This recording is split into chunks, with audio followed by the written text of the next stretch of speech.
For USCFootball.com, I'm Jack Smith alongside Connor Morrissette for instant analysis from USC's 49-35 loss here in the Coliseum to Notre Dame. A game that USC was once again in it, had it down to 7, 2 pick sixes for Notre Dame at the end of the game, ballooned the score up a little bit, but again the Trojans fall. They're 6-6 as they finish the regular season. Bowl game on the horizon, but a fitting end to a disappointing year for Lincoln Riley and company. Absolutely, and Lincoln Riley has talked so much this year about being close, and USC was so close again, but it's 6-6. Obviously not acceptable. The Jaden Maiava pick six, the first one that you referenced there, one of them that you referenced, 99 yards. I mean, just what a back-breaking interception. If that play goes differently and Hudson that ball's thrown ahead of him and maybe he gets a touchdown and the game's tied. Instead, USC's down by 14 with under 4 minutes to go. So close again, but we can talk about the state of USC. It's not very good when USC in the first year under Riley is 11-1, second year 7-5, and now 6-6. They're playing hard. The defense is better, but you got to win games, and they haven't done that enough this year. Yeah, just to think about the things that went USC's way this year, a much improved defense. You give credit to Riley for hiring the staff. Nobody in the offensive line gets injured all of the regular season. You're much improved on special teams, better special teams team than most other teams in America. USC got all of those things to go their way and still a 6-6 finish this year, and you start to just scratch your head and wonder how this team went 500. It's a lot of games like this one where USC was close but no cigar, couldn't come up with a win at the end. This is USC's first non-one-score loss of the season, but in reality it did feel like a one-score game most of the way, where USC once again did fight, and Lincoln Riley had talked about that when I asked him about it after the game, just about the fight that this team has and the leadership and all the things that they do right from a leadership and fight perspective, but once again unable to come up with the victory. I thought Jaden Maiava played pretty well. It was pretty clear that USC wanted to throw the ball downfield, sometimes at expense of the run game, once again, even with Woody Marks out, which was having a good day on the ground. But the Trojans, it felt like were doomed a little bit by some of the same things that have haunted them for most of the year. I thought Maiava played really well up until that first pick six, and then the other one, he was just trying to make a play on a fourth down, and USC kind of gave up on that one, so a 100-yard pick six to Xavier Watts. He was really good, and I was going to probably write if they had come back and won, like USC has its quarterback. It was that kind of game. He looked really good. We've talked a lot about him making the turnover-worthy plays, and he really didn't have any up until the end, of course. And that pick six, it's a tough blow. You can't make that mistake. And it's just so hard to analyze this because I really did feel like he played really well. So, of course, that sort of goes out the window a little bit. He knows he can't turn the ball over. He was upset after the game, understandably. Overall, Jack, this year, I think if Lincoln Riley had just changed his offensive approach, USC would have been in a way better spot. Defensively, the team, I feel like, maxed out. Like, they don't have a ton of talent with some of the injuries. The coaches did a nice job. Today, you don't want to give up 7 yards a carry, but Notre Dame's one of the best running teams in the country, so I kind of give the defense a little bit of a pass. But offensively, like, you look at the numbers, Notre Dame ran it 38 times, and USC ran it 28 times and threw it 49 times, and Notre Dame did the opposite. Like, they ran it a lot more, and USC threw it a lot more. I feel like the strength of this offense, we've been saying it for weeks, is on the ground. And even with Woody Marks going out, I would have liked to have seen Quentin Joyner be utilized more. It was frustrating. I feel like if USC, with Riley, called their offense like they did, or like Notre Dame did, and relied on the run more and was a run-first team, and they just came out and said, hey, we're going to do this. This is our strength, and we can still pass it a little bit, but we are a run-first team. When I look back on this season, that's probably where I start, but today the defense didn't do enough, and it's a whole mixed bag of issues. I just wonder if they had relied on the run more, would they have been in this game more?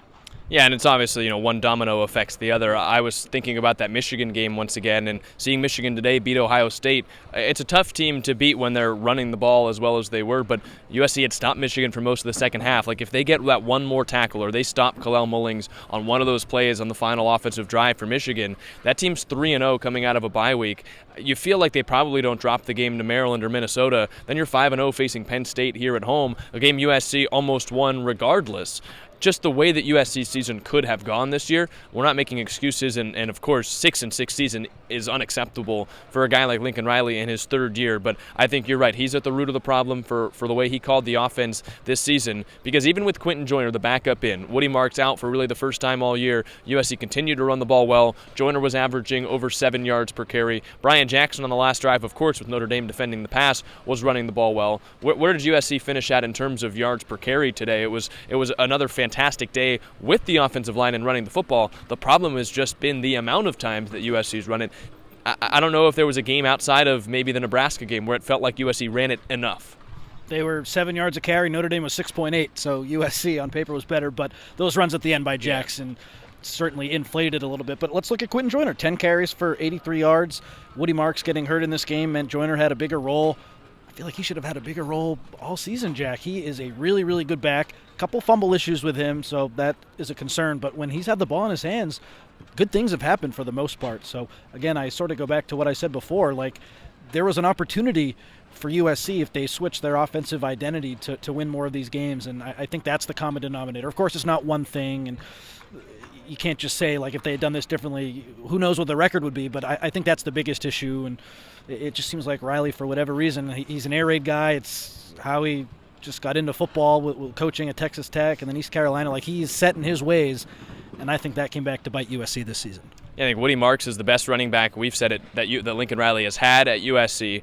And normally Lincoln Riley's backup running back across all of his time as a head coach in college football has averaged nearly 100 carries a year. Joyner falls well short of the mark, and I think you'd be hard-pressed to find many other backup running backs Lincoln Riley has had that have played as well as Quinton Joyner has. He's been a guy that's averaged more yards per carry than Woody Marks all season. So you have two horses in the running back room, and it just felt like USC, even when there was quarterback turmoil, even when the offensive line wasn't pass protecting well, if you're looking at one thing that doomed USC this season, maybe it's not as black and white if you're in the coaching room on the tape, but I would say from our perspective is running the football and not doing it enough with an offensive line and an offensive ground game that simply was better than the passing game for much of the year, which kind of bucked a trend for Lincoln Riley at USC, but was something that I think we recognize he probably should have seen a little bit earlier. And we are talking about a game here where USC was one pass play away. If that doesn't get intercepted, instead it goes for a touchdown, the game is tied. So this is more of a season-long nitpick, I think, but it still popped up today.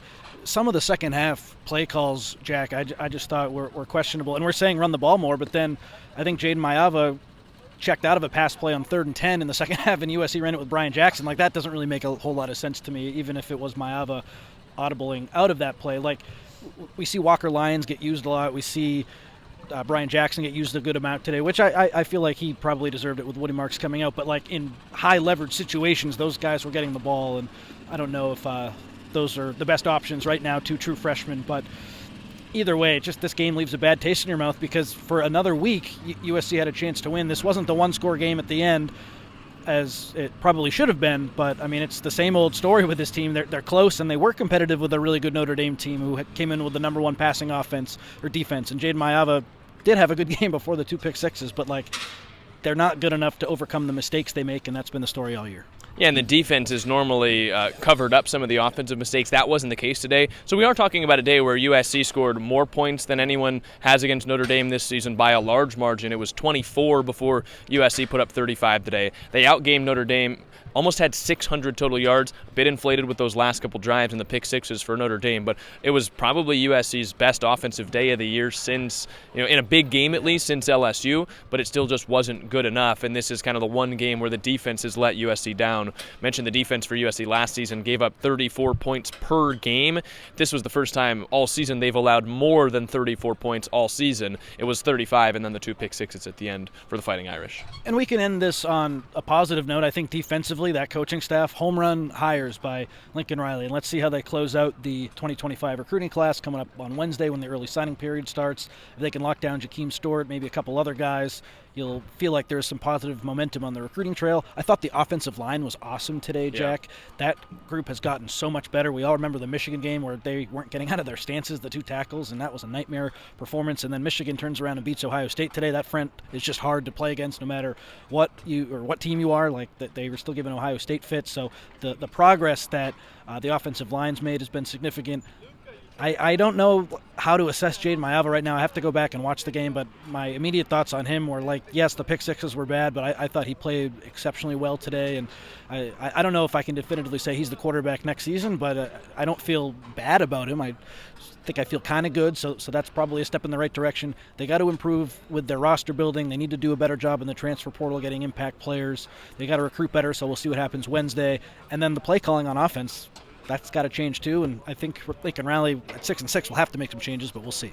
And his closing answer to my question about what he saw from the fight of this team this season, Lincoln Riley called where USC is at right now based on how it fought throughout the year, how it never gave up, he called it a hell of a place to start. Now, you guys in the comments can let us know what you feel. I'm sure that's not what USC fans want to hear in year 3, but in a vacuum, you did see a USC team that laid its life on the line every single week, never really gave up. According to Lincoln Riley, never pointed fingers in the locker room, but a group that you mentioned has to get more talented, probably still has to get a little bit more physical, even moving into year 2 in the Big Ten, and has to find a way to just work the roster, find a way to play better on the road and make improvements. And I think it probably starts at the top too, with Lincoln Riley looking inside at the way not only he builds the team, but the way he operates himself, doing multiple jobs and being the offensive play caller first and foremost, and improving in that area, because this is by far the worst offensive season of his career and the worst record-wise season of his head coaching career, and that's back-to-back seasons now that he has set that low precedent. But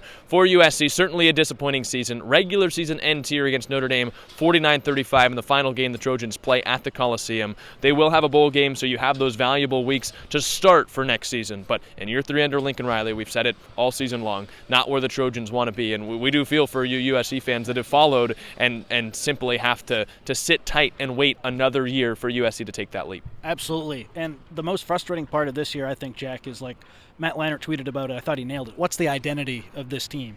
We talked a lot about how it should have been a running team. I feel like if Lincoln Riley changed his strategy when the running game got a lot better early in the year, more towards the middle of the season, this could have been an 8-4, maybe a 9-3 team. So going forward, like going into this bowl game, what does the team do well? They fight. The defense fights for not being as talented. We saw Cameron Fountain get a sack today. He's a guy who has a lot of potential. That unit never quits, so that's good, but that's sort of a low bar.